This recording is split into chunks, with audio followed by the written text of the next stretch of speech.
Welcome to this episode of Locked In. In this episode, it is very early in the morning. I am very tired. I need a coffee, but I wanted to make this video and hopefully we'll see how this turns out. I'm making a vlog of the LA Premier Gravel event, Gravel Bulldogs. This is an event that starts in Calabasas at Peddler's Fork, and there's two different routes that you can do. So originally I signed up for this event about 2 or 3 months ago, planning to be like, oh yeah, I'm totally gonna be doing a bunch of training rides and be in great shape again, and this will motivate me. None of that happened. I think I've ridden a total of 150 miles in 2.5 months, maybe 200 miles. I have no clue, but it's really tapered off with my whole job and working situation, just not having enough time to ride, and currently being unable to commute or find a safe way to commute to my current job that I work at the most. So that being said, I've ridden 47 miles this week as my training, essentially. So we're gonna see how this goes. The stats for this route are gonna be about 48 miles and 5,500 feet of climbing. I'm gonna just try to attempt to finish the puppy dog route. And again, this is not a race, it's a gravel event. So come along for this gravel event that I'm gonna do untrained and unready. Let's just see what happens. All right, so I'm at the event. I've signed up, got my map all loaded. And let's see how this rolls. My bike setup is essentially my Cobalt Warhawk that you've seen plenty of times on the channel. I'm running the new American Classic tires, so these should give me plenty of grip. PSI is about 25 in the front, 28 in the back. It's a little chilly, but I know it's gonna heat up, so I got a spare third water bladder in my back pocket.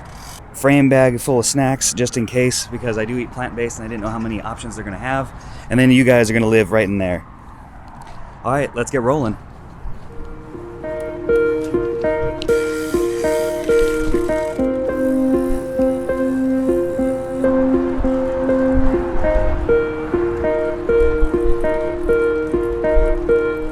As far as gearing goes, got my mountain bike climbing gear on here. So I'm running a 34 in the front with a 10 to 52 in the back.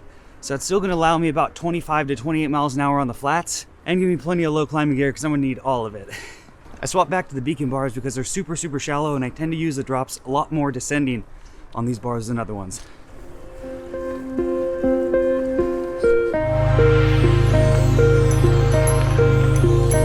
And the gravel begins. It looks like most of this route's gonna be kind of like this.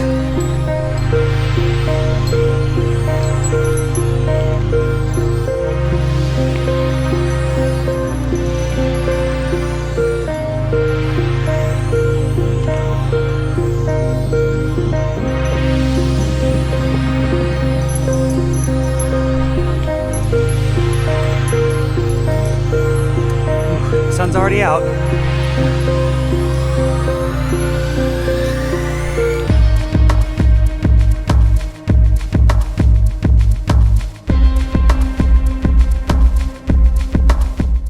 All right, well, it's beautiful so far. Highly recommend. I'm now in Topanga Canyon, or Topanga State Park.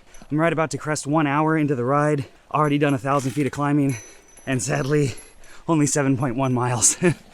But it is gorgeous in the shade when coming around corners when the sun's peeking out. So hopefully my Brighton's accurately reading the elevation gain is about 5,500 today. So already got a quarter of it done.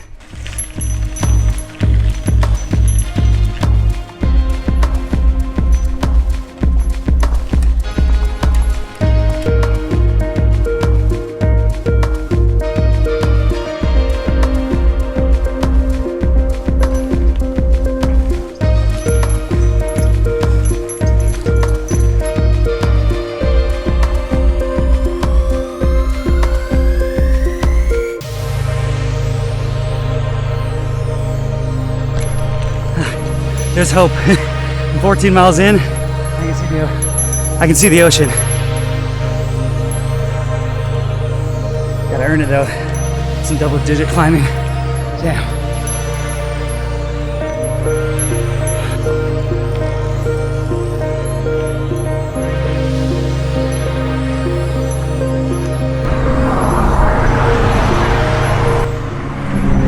All right.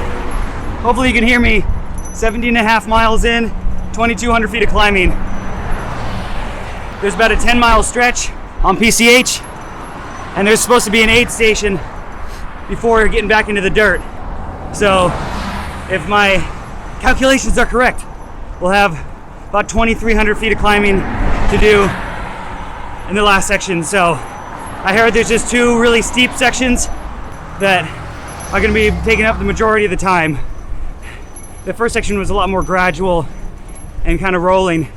This looks like 2 really major climbs and then 2 big descents.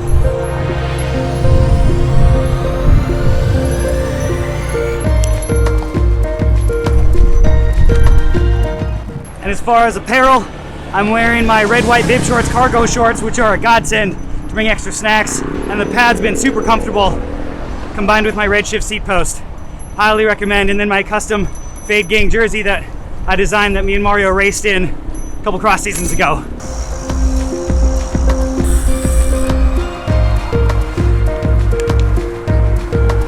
So, got a bunch of roadies, try to light a match to hang on to the group. I did for a little while. And then I'm like, you know what? I got 2,400 feet more to climb.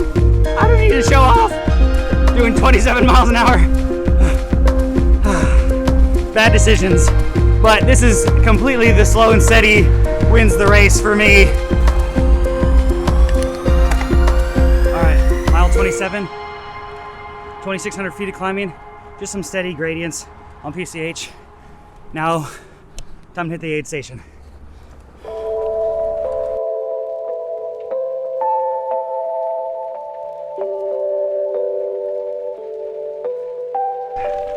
All right, refueled, got a bunch of ice and filled up my little water bladder.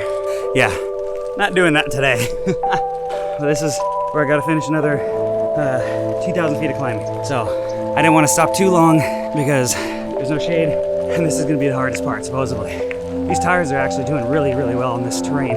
This is the most aggressive tire that American Classic makes and it's perfect for all this stuff.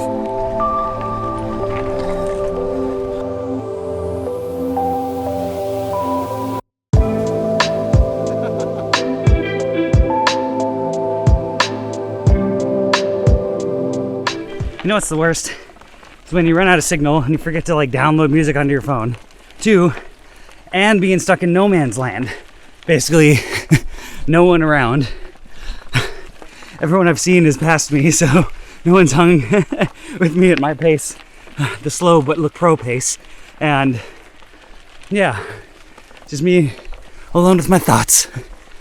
But let me know if that's where you always end up as at an event. Comment in the comments below. Because I feel like that's where I'm always at. Right between the slow and the fast group. Just by myself. So, gone 2 miles and like 1,000 feet of climbing. Whew. And I'm still not even out of the KOM yet. Oh my God. I can't do these long 15% grade climbs. My heart rate's sitting at like 190 for like way too long. So, luckily found some shade. Just trying to bring the heart rate down and just go back and forth to doing this. 3,700 feet in, mile 29.6.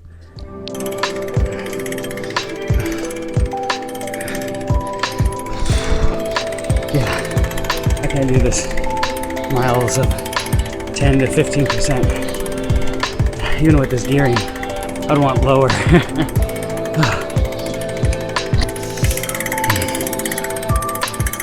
All right, took a little rest in this shade spot to bring the heart rate down. Looks like I'm almost to the top of this first climb. There's just another little bit and then a good amount of downhill, thank God. Hopefully to cool off. I got about 12.6 miles left. And at this pace, I'm crawling at like 2 to 3.5 miles an hour because it's been all over majority 10 to 15%. So I'm at 50 cadence, just trying to keep up. And eventually, like I just hiked for quite a while my heart rate was about 10 beats per minute. Lower hiking, it was about 170, 172. And when I was riding, it was like 185 to, I saw 192. So yeah, I'm gonna be hiking a little bit, I think.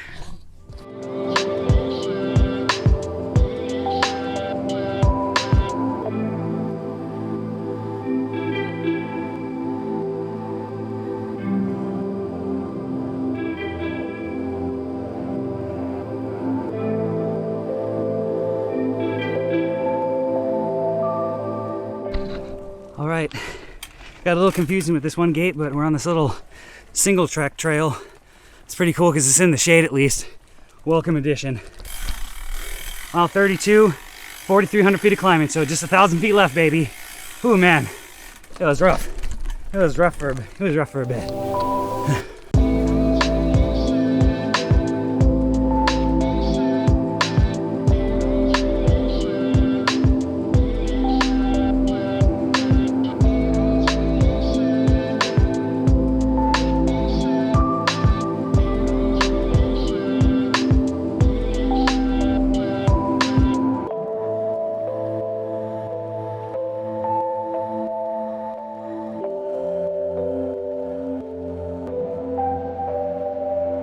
Well, if I'm not mistaken, I think it's road the rest of the way up Mulholland, sitting about 8% grade, but I'll take that over 15 any day. According to my map, got about 8 miles left. At least it's in the shade and pretty.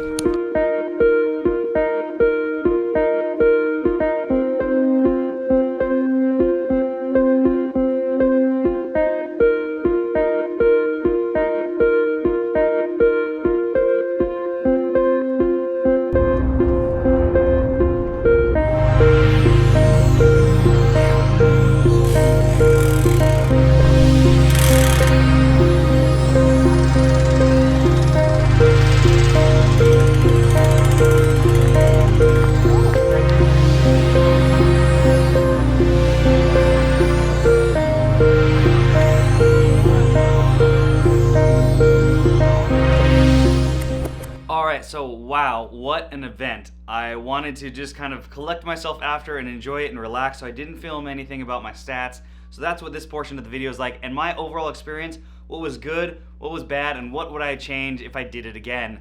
So the overall stats that I'll overlay on the screen as well are 43.75 miles, 5,640 feet of elevation. My moving time was 5 hours and 9 minutes. The other number that was very shocking to see, because I felt this way, but now I have stats to back it up, is my average heart rate was 163 beats per minute, and my max heart rate got all the way up to 196. And basically, according to Strava, I stayed in my threshold heart rate zone, which is the range of 170 to 189 beats per minute for an hour and a half out of that 5 hours and 9 minutes. And I was between 155 to 170 for 2.5 hours. So I was definitely pushing it. I paced very well.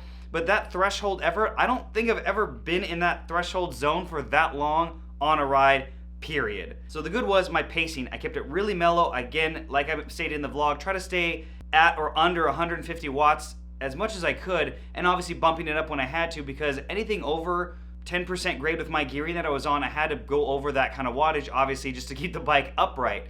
But that let me feel as good as I did at the end. I definitely had some touch and go moments during the 15% grade climbs you saw in the video, but overall I was really happy with my food that I brought, because they didn't have any plant-based products in the aid station. So I'm happy I did that, and totally felt great with the bars and things that I was eating. The other good thing was having the aid station there. Now, if you were to do this ride yourself and do it solo or self-supported, obviously you could have just stopped at one of the convenience stores right before pulling up to the basically second section of dirt and major climb of the ride. So that definitely wasn't needed, but it is obviously nice to have. And the other good thing was bringing that water bladder that I had. Having that third bottle worth of water was a game changer, especially on that last leg, and it definitely helped keep me physically cool, because I basically just used it to pour on myself and then hydrate with the bottles that were in my frame. Now the bad was the weather. The weather wasn't obviously as bad as it could have been, but it was floating in about the high 80s to low 90s at the point when I was doing that second climb at that 15% grade. And as you saw in the footage, it's beautiful, but there is absolutely no shade basically on most of the trail. On any points that I came up to, any small pieces of shade, I would try to cool off in them, but that was definitely a challenge overall for most of the event, and that's why I started out at 6:30, because rollout times you could start from anywhere between 6 a.m. to 9 a.m. So I wanted to get out as soon as possible. Now, things I would change for next time, I definitely would go even lower on the gearing, because even with my 34 to 52 on those 15% grade climbs, I was just trying to turn the pedals, and my cadence was between 45 to maybe 55, and just doing it for such a long sustained period, anytime I went downhill or was trying to go faster on the route, I was basically coasting the whole way. I wouldn't pedal just to give my legs a little relief. So I don't mind going to a smaller front chainring for the next time doing this event with that much climbing in such a small section of time. Basically, you did about 1,200 feet of climbing in 2.5 miles, so it was very, very steep. And I would basically just tailor the bike's gearing to that specific thing, going down to maybe a 30-tooth chainring. Who knows what for the next time I would do it. Besides that, I was really happy with my setup. I probably would have liked going with a 650B by 2.2 setup on this route just because of the chunkier stuff that I did experience, and having that wider tire would give you a little bit better grip in the really steep stuff to run a little bit lower pressure. Now with my Redshift seat post and stem, it does help relieve some of the fatigue, but I definitely had some hand and arm and forearm fatigue after some of those descents that were really, really steep and chunky. So I would have liked to have a little bit more tire volume. Even though the 50Cs did great, I had no problem with traction overall. It only broke loose a few times when I kind of knew it was about to, but having that bigger tire and more comfortable riding experience just on the rest of the trail would have been great, and I definitely would probably go 650B next time. Besides that, let me know what you think, or if I saw you at the event and you said hi, I really want to give a shout out to everyone that I met, but comment below if you've done this event or what your next gravel event's going to be. If you want to follow me, you can follow me on Facebook and Instagram, as well as make sure to subscribe and like this video if you haven't already, as well as you can help support this channel via my Patreon or my Spreadshirt with my Slow But Look Pro merchandise. And lastly, thanks for watching this episode of Locked In. Let's get locked in today, like the Tory.